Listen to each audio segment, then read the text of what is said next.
Ayan guys, magluto tayo ngayon ng adobong itlog. Ito guys yung itlog na hindi napisa sa incubator kasi wala laging burn out dito eh. Minsan 2 hours, 3 hours, minsan maghapon 8 hours. So hindi napipisa. Yung nabili nating solar ay hindi kaya, mga 2 hours lang yan. Adobohin natin yung itlog na to guys. Laga muna, then lutuin natin ng adobo. So guys, ito na yung itlog na nilaga kanina. Pino yan guys. Yung may sisiw, hindi na namin sinama. 5 piraso yun. Mas masarap yung ganitong itlog lang, walang sisiw. Yung sangkap niya, ito lang naman. Bawang sibuyas, magic sarap, laurel, paminta. Parang pag-adobo lang din naman ng karne ng baboy.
So yan guys, ilagay na yung itlog.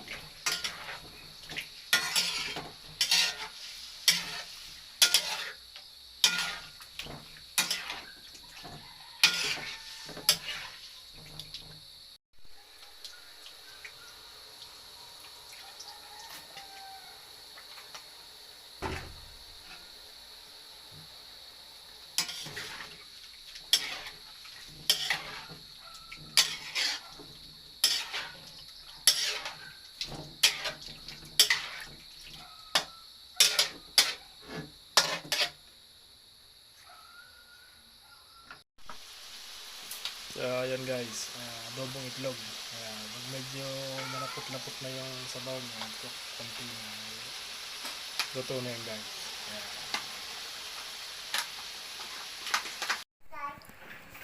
So guys, ito na guys, luto na yung adobong itlog natin. Hiniwa pala to guys para yung hula niya, siya yung nagpapalapot ng sabaw. Ito.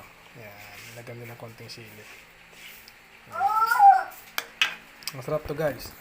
Pero hindi naman yung natural na itlog. Pero para sa akin mas masarap yung yung Pinoy. Kasi siguro naghalo na yung kulay niya at saka yung puti. Mas malasa na compared din sa itlog na hindi Pinoy. Yun guys. Adobong itlog. Maraming salamat.